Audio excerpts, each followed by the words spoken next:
নমস্কার, রিমস রাসুয়ে সবাইকে স্বাগত জানাই। আজ বানাবো বোঁদে।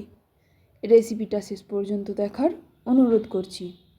বোঁদে বানানোর জন্য আমি 1 বাটি বেসন নিয়েছি। এখন বেসনটাকে একটু চেলে নেব। বেসনটা চেলে নেওয়ার পর অল্প অল্প করে জল দিয়ে একটা ব্যাটার বানিয়ে নেব। ব্যাটারটা গোলার জন্য যে বাটিতে আমি মাপ করে বেসনটা নিয়েছি ওই বাটিরই মাপ করে 1 বাটি জল নিয়েছিলাম, তবে পুরো জলটা লাগেনি, পৌনে 1 বাটি মতো জল লেগেছে। এবার বেসনটা ভালো করে ফেটিয়ে নেব। এরপর আপনারা চাইলে 1 চিমটি মতো বেকিং সোডা দিতে পারেন। এখন একটা বাটিতে অল্প একটু ব্যাটার ঢেলে নেব। তারপর তার মধ্যে 3-4 ফোঁটা রেড ফুড কালার দিয়ে দেব। এটা অপশনাল। বোঁদেগুলো ভাজার জন্য কড়াইতে তেল গরম বসিয়েছিলাম। এবার তাতে 1 ফোঁটা ব্যাটার দিয়ে দেখে নেব তেলটা গরম হয়েছে কিনা। এবার এই ধরনের একটা ছাঁকনি নিয়েছি, এর মধ্যে 1 হাতা ব্যাটার দিয়ে দেব।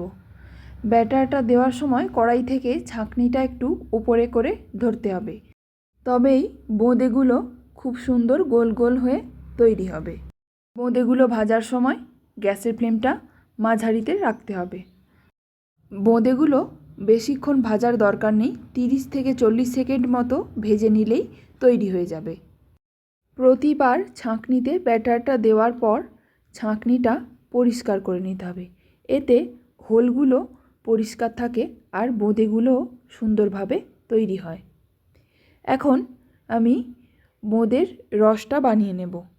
তার জন্য যে বাটিতে বেসন নিয়েছিলাম ওই বাটির মাপ করেই 1.5 বাটি চিনি নিয়েছি, আর তাতে দিলাম 1 বাটি জল। তারপর তাতে অল্প একটু কেশর আর 2টো ছোটো এলাচ দিয়ে দিলাম। তারপর আস্তে আস্তে রসটা ফুটিয়ে নেব। বোঁদের জন্য রসটা কোনো তার বানাতে হবে না, একটু চিটচিটে ভাব হলেই হবে। রসটা তৈরি হয়ে গেছে, এবার নামিয়ে নেব। তারপর বোঁদেগুলোকে আস্তে আস্তে এর মধ্যে দিয়ে ভালো করে মিশিয়ে নেব। তারপর ঢাকা দিয়ে 3-4 ঘন্টা রেখে দেব। আপনারাও এইভাবে সহজেই বাড়িতে বোঁদে বানিয়ে নিতে পারেন।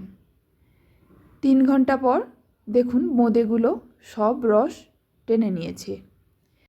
রেসিপিটা ভালো লাগলে প্লিজ একটা লাইক করে দেবেন আর বন্ধুদের সঙ্গে শেয়ার করে দেবেন।